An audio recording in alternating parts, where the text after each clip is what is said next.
नमस्कार, next 9 news देख रहे हैं आप। आपके साथ मैं हूं किरण यादव। सबसे बड़ा मुद्दा जो अभी देश की राजनीति में गरमाया हुआ है वो है उत्तर प्रदेश को लेकर। उत्तर प्रदेश में किसका? मुलायम सिंह यादव को लेकर। मुलायम सिंह यादव को भी आप छोड़िए, मायावती को लेकर। मायावती मुलायम सिंह यादव के अंतिम संस्कार में नहीं पहुंची, ये मुद्दा सबसे ज्यादा बना हुआ है और अब लगातार इसी को लेकर बयानबाजियां भी हो रही है।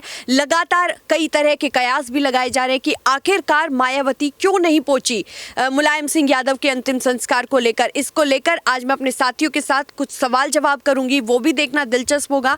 लेकिन मेरा सबसे बड़ा सवाल यही कि मायावती की तरफ से लगातार ये कहा जा रहा था कि जो गेस्ट हाउस कांड हुआ था वो उन सबको भूल चुकी है। कयास ये भी लगाए जा रहे थे कि शायद आने वाले वक्त में बसपा और समाजवादी पार्टी का गठबंधन हो सकता है। तो हमने आपको बताया कि आखिरकार मुलायम सिंह यादव और मायावती के बीच में किस तरीके से तकरार बनी हुई थी। अब मैं कुछ सवाल अपने साथी अबरार से करना चाहूंगी। अबरार, मेरा सबसे पहले आपसे सवाल यही रहेगा कि मायावती जिस तरीके से मुलायम सिंह यादव के अंतिम संस्कार पर नहीं पहुंची, तो वहां पर अब अटकलों का बाजार गर्म हो चुका है। आपको क्या लगता है? देखिए, मायावती ये पहली बार नहीं है, लगातार उनके ऊपर कई तरीके के संदेह किए गए हैं, क्योंकि उन्होंने विधानसभा चुनाव के बाद जैसे उनकी पार्टी का जो है गठबंधन ख़त्म हुआ था समाजवादी पार्टी के साथ, तो उसके बाद से उन्होंने जिस तरीके की शब्दावली का इस्तेमाल किया था और जो सारी बातें कही थी समाजवादी पार्टी के मुखिया के खिलाफ, तो वो बातें कहीं ना कहीं चुभने वाली। तो उन्होंने यहाँ तक कह दिया था कि दरअसल उस चुनाव में यादवों का वोट जो है वो पूरी तरीके से जो है ट्रांसफ़र नहीं हो पाया था मायावती की तरफ, समाजवादी माफ़ कीजिएगा बहुजन समाज पार्टी की तरफ, लेकिन जो दलितों का वोट था वो पूरी तरीके से ट्रांसफ़र हुआ था। तो इस गठबंधन को करने के बाद सीधे तौर पर उनका यही कहना था कि समाजवादी पार्टी के साथ जो उन्होंने गठबंधन किया उसमें कहीं ना कहीं बहुजन समाज पार्टी का नुकसान हुआ। साथ ही जिस तरीके के आरोप उन पर लगते हैं कि वो बीजेपी को कहीं ना कहीं जो है पर्दे के पीछे से सपोर्ट कर रही है, और इसकी मिसाल ये दी जाती है कि दरअसल इस बार जो चुनाव हुए थे उसमें वो उतनी ज़्यादा सक्रिय नज़र नहीं आई थी। जो अबरार, इस बीच मेरा आपसे ये सवाल रहेगा कि वो जिस तरीके से अंतिम संस्कार पर नहीं आई, क्या आपको लगता है जो 1995 में जो गेस्ट हाउस कांड हुआ था, क्या अभी भी वो उन्हीं के दिमाग में है, उसी को लेकर नहीं आई, या फिर वो सब कुछ भूल चुकी है? देखिए, ये कोई बहुत पुरानी बात हो चुकी है गेस्ट हाउस कांड की जहाँ तक बात है, लेकिन उसके बाद आप देखिए कि जिस तरीके से उन्होंने गठबंधन भी किया है समाजवादी पार्टी के साथ, एक मंच पर भी रही हैं, मुलायम सिंह यादव के साथ वो बैठी हैं, तो ये बातें मुझे नहीं लगता कि उतना ज़्यादा हावी होंगी। देखिए, जिस तरीके से तमाम चीज़ें देखने को मिल रही उत्तर प्रदेश की सियासत में, काफ़ी ज़्यादा जो है काफ़ी ज़्यादा आप निराशाजनक कह सकते हैं, क्योंकि राजनीति एक अलग बात है, लेकिन परिवार में जिस तरीके से इस वक्त यादव परिवार पूरी तरीके से टूटा हुआ, तो कहीं ना कहीं मायावती को वहाँ पहुँचना चाहिए था। देश के अलग अलग राज्यों की अगर बात की जाए, चाहे तेलंगाना की बात की जाए, छत्तीसगढ़ की बात की जाए, राजस्थान की बात की जाए, तमाम राज्यों के जो मुख्यमंत्री हैं वो वहाँ पर पहुँचे थे। और ख़ास तौर से यहाँ पर मैं बात अबरार, इस बीच मेरा आपसे ये सवाल रहेगा कि आने वाले समय में क्या अखिलेश यादव के साथ मायावती दिख सकती है या फिर नहीं दिख सकती है? बिल्कुल इसकी संभावनाएं नज़र नहीं आ रही, क्योंकि मायावती ने जिस तरीके से इस गठबंधन के टूटने के बाद बयानात दिए थे, उससे तो ऐसा कतई नहीं लगता कि मायावती के साथ या अखिलेश यादव भी जाएंगे। मायावती की बात तो अपनी जगह है, लेकिन अखिलेश यादव भी नहीं चाहेंगे। यादव इस बीच देखिए बिल्कुल अकेले हो गए, तो वो कहीं ना कहीं तो चाहेंगे ना कि उन्हें कहीं से तो सपोर्ट मिले। अगर मायावती अपना सपोर्ट दिखा रही है तो वो मना थोड़े ना करेंगे।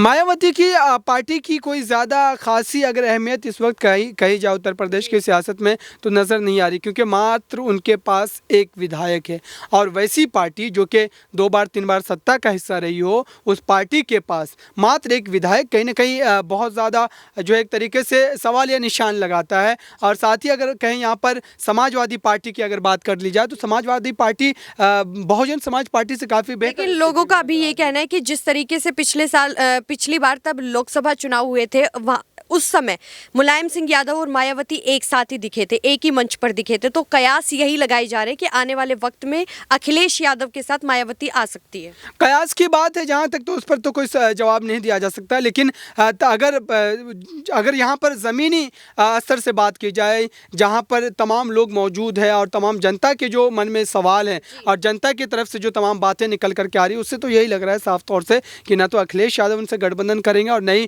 जो है मायावती अखिलेश यादव से गठबंधन करना चाहेगी। साथ ही यहाँ पर अगर बात कर ले तो समाजवादी पार्टी कांग्रेस के साथ भी गठबंधन नहीं करना चाहेगी, क्योंकि नतीजे जो है वो उनके पक्ष में नज़र नहीं आए थे। क्योंकि उन्होंने बीते विधानसभा चुनाव में तो गठबंधन किया था, लेकिन तब भी उसके बाद अगर चुनाव में उनको अगर ज़्यादा सीटें नहीं मिली, उनकी सीटों में इजाफा नहीं हुआ, तो जाहिर सी बात है कि फिर वो ऐसी पार्टियों से गठबंधन क्यों करेंगे जिस पार्टी के पास मात्र एक विधानसभा की सीट है।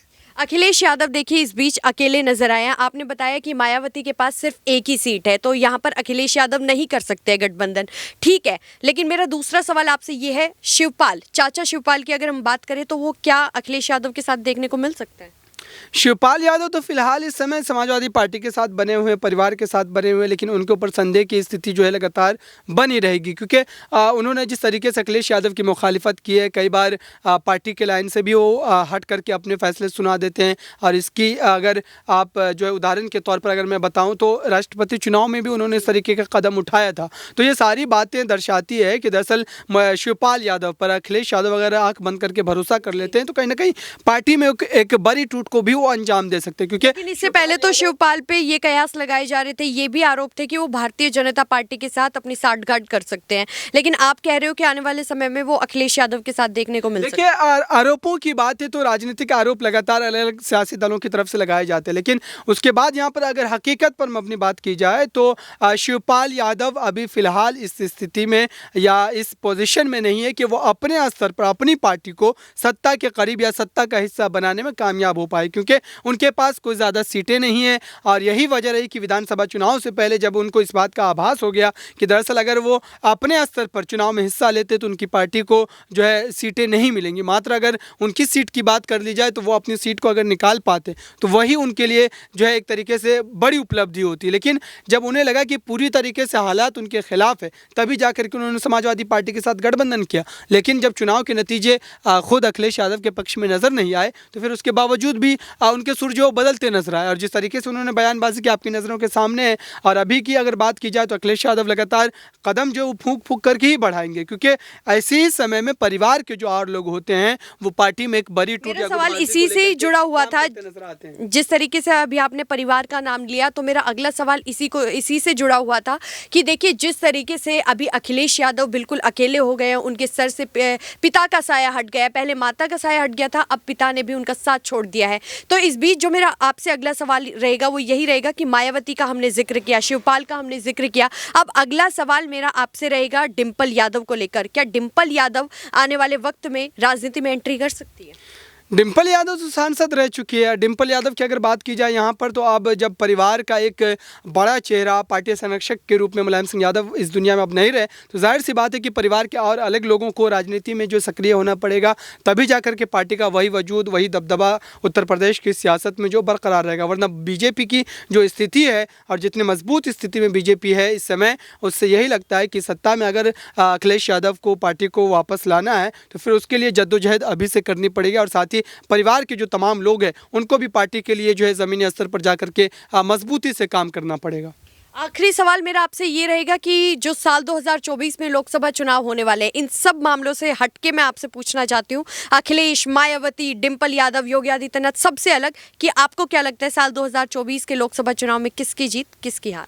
देखिए, अगर जीत हार की बात है 2024 लोकसभा चुनाव में तो उसमें ये बात तय करेगी कि दरअसल मुद्दे क्या हावी होते हैं। दरअसल अभी जो चुनाव होते हैं 2014 के बाद से अगर चुनावों की बात करें, अलग अलग चुनावों का अगर आप नतीजा देखें तो चुनाव से पहले जो तमाम मुद्दे रहते हैं कहीं ना कहीं खो जाते हैं। और जब चुनाव नज़दीक होते, मात्र एक हफ्ते 2 हफ्तों का समय होता है, तो उस समय अचानक से नए तरीके के मुद्दे जो वो हावी हो जाते हैं। धार्मिक मुद्दों की मैं बात कर रहा हूँ, और यहाँ पर बीजेपी की जो पिच है वो धार्मिक मुद्दों की, उस पिच पर समाजवादी पार्टी कहीं ना कहीं कमज़ोर नज़र आती है। तो ऐसे में ये सारी चीज़ें निर्भर करती है कि मुद्दे क्या हावी होते हैं चुनाव में, तभी जाकर के इस पर कोई बेहतर ढंग से जवाब दिया जा सकता है। तो देखिए, साल 2024 के लोकसभा चुनाव को लेकर अबरार ने साफ कहा कि क्या मुद्दे हावी होते हैं उन पर निर्भर करेगा, लेकिन अबरार की तरफ से ये भी साफ कहा गया कि आने वाले समय में बसपा का समर्थन नहीं लेगी समाजवादी पार्टी यानी कि अखिलेश यादव, क्योंकि बसपा के पास सिर्फ और सिर्फ अभी एक विधायक है। जो कयास अभी राजनीतिक गलियारों में लगाए जा रहे हैं, जो राजनीतिक गलियारों में अभी चर्चा खूब तेज